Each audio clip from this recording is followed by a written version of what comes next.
Okay, nasai minasan. Today we're gonna talk about Ohsama Sentai King-Ohger episode 2. Very amazing episode this is because we actually get to visit a new location in the series itself, and that is Nungkosopa. Nungkosopa, or should I say Unkosopa? Okay, like Unkosopa sounds well easier to pronounce, but then Unko means shit, and I don't want to say it is an Unkosopa, but Nungkosopa is very similar to Wakanda style. There's a barrier surrounding it, and it almost made me think like, what is the purpose of the kind of like the barrier, or should I say the like kind of like a illusion spell for Nungkosopa if the Bugnarak can enter so freely, and even the Shugodan people can enter so freely into the country itself. Like, what is the purpose of having kind of like a camouflage of country when people can just so easily enter into it? Like, it is kind of like just a gimmick, but it's like don't really serve any real purpose at all. So I'm really curious, like, how are they gonna explain it moving forward, or maybe this is just me thinking too much into the world building. Let me know in the comment section below, okay? But I really love the country of Nungkosopa because it is full on technology, very sci-fi looking country. There's flying car, a lot of AR, a lot of thing that you can just use the internet to solve, and the best thing of all is Yamagas is able to control the country using a tattoo on his hand. How crazy is that? For someone like Yamagas that is so technologically advanced, surprisingly he actually have some sentimental value, I would say, regarding certain old school item, especially music. Okay, like with music he almost seems like he prefer the old school type rather than the like mainstream like what DJ thing or technological thing. Like he really enjoys CD. He love, like, even when he turns on the music he's using an old CD player, and halfway through the episode we also see him holding on to a kind of like half broken CD case, and it is really interesting for him to be portrayed in this manner. And we also learn a little bit about Yamagas that I really love is that he used to be a citizen as well. Like, or I'm not gonna lie, there's no such thing as a royal blood, by the way. There's no such thing as a royal blood, and those who are king in a certain country used to be maybe like the farmer of that land, and you know, like they became so big and they started to become their own city, their own village, and then eventually they become a kingdom, something like that. So there's no such thing as a royal blood. And why I say this is because like every single person start off as a citizen. So like I feel like I learned this when I'm watching how a realist hero, no, not how a realist hero, I think there's another anime that also talks about I think it is, yeah, it is another anime which talk about how to become a king or something like that. And that anime actually tell me something really interesting, and that is every single king used to be a citizen as well.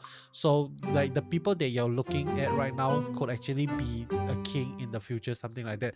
So this is really interesting because Yamagas as a character is also another citizen in the Shugodam as well. I think he is either in Shugodam citizen, or maybe he is in a citizen in Nagosopa, but I will assume that he is a citizen in Nagosopa, and he doesn't love how Shugodam is like like above Nagosopa, and always asking Nagosopa to create things for them and helping them, but always putting Nagosopa under them, something like that. So like Yamagas became the leader of Nagosopa because of that. He uses a PC, laptop, whatever it is, and take over the entire country and become the king of Nagosopa itself. Very amazing stuff. I really love it.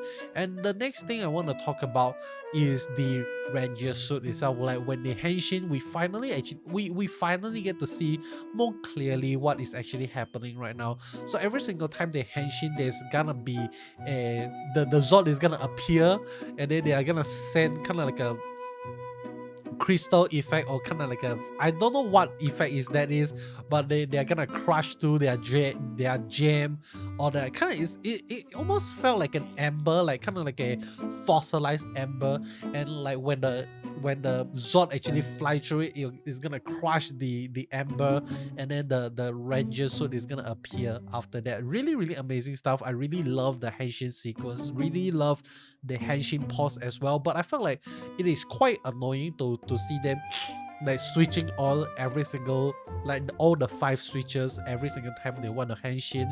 And I feel like the way they designed the sword, it also kind of limits the idea of how are they gonna add more rangers in the future.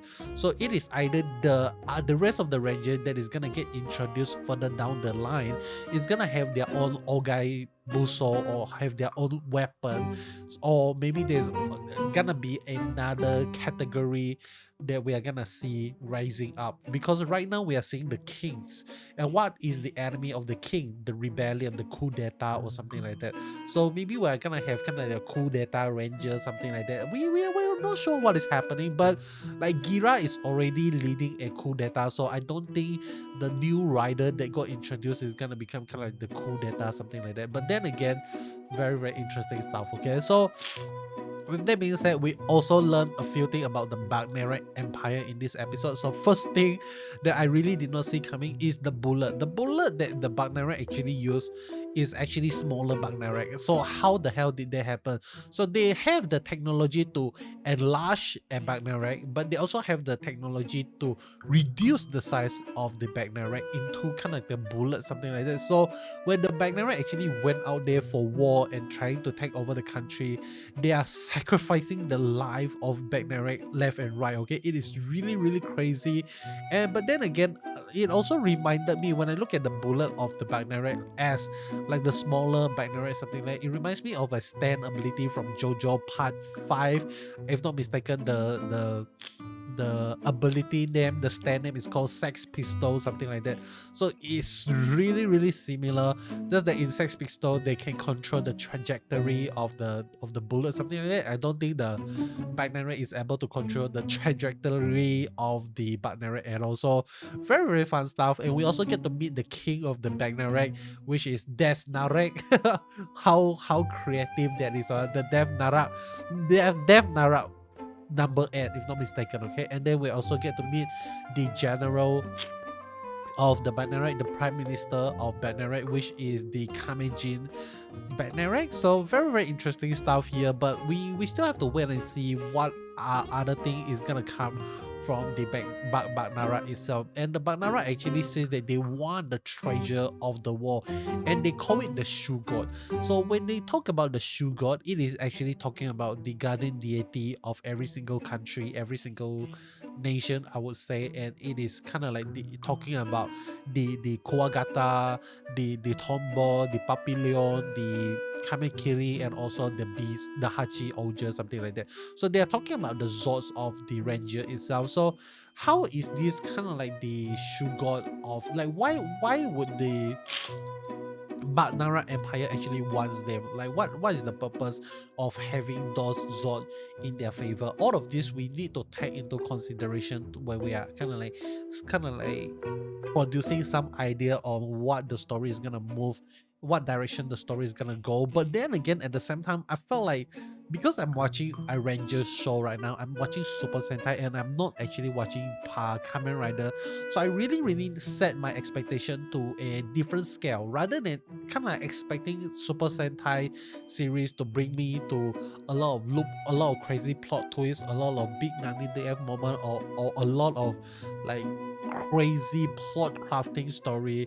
Maybe I should have looked at the story in a different perspective. But I am not really like a Super Sentai know-it-all, something like that. I don't have a lot of knowledge about Super Sentai, and so, but I have a lot of knowledge about Kamen Rider. So I need you guys, okay? I need your help to guide me as I jump into this new series of Super Sentai. Hopefully you guys are gracious enough to correct me in the comment section below, but then at the same time, we are here to have some fun. Okay, so next thing I want to talk about, I feel like it is a really wasted opportunity, is that Kogane, the girl with Gira, the girl that is kind of like the love interest of Gira in Shugodam, something like that, is not together with him and Oran. Okay, so that is kind of sad because I was really hoping that Gira is gonna meet up with Kogane in the Ishabana when he go meet Ran, something like that, because of how Kogane is actually hurt during the invasion of the Bugnarak Empire on Shugodam, something like that. But that is not what actually ended up happening. So I feel like Kogane is gonna be a really wasted second side character, because like the rest of the king, the rest of the ranger is gonna have their own sidekick, or should I say like the people that is like they are close with. Like for Yamagas, there's this guy, I do not know what his name, but he's like very annoying, like the one that with the white hair in the middle, something like that, the one that is always crying, something like that. So yeah, so and obviously for Himeno, like she's also gonna have her own butler, if not mistaken. So we still not sure what is the name of the butler, but we are gonna meet him in the next episodes, and then we can learn his name. Okay, but very interesting stuff here.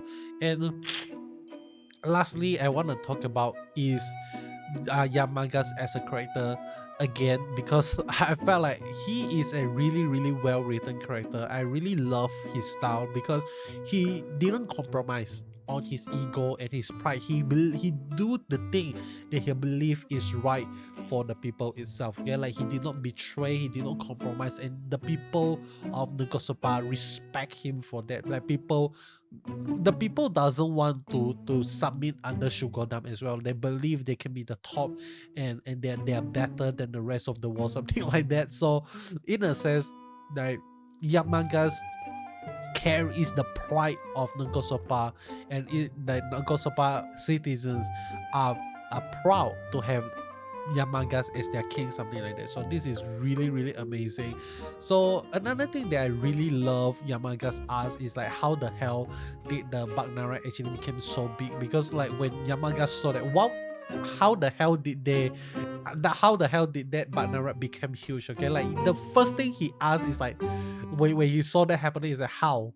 So I really love this character, because eventually we might actually get to find out like, hey, the Bugnarak Empire is actually used to become the, maybe they are the original citizen of the Shugodam. Like they might be the original owner of the Shugodam itself, something like that. But then again, I'm not sure how things are gonna go, something like that. But lastly, I just want to end the video by talking about the Megazord, the King-Ohger himself. Okay, so apparently, like with different ranger into the Megazord, they are gonna be able to activate different ability, just like how Blue Ranger is in the Zord together with the Red Ranger, that he is able to activate the wings of King-Ohger, like he is able to fly, something like that.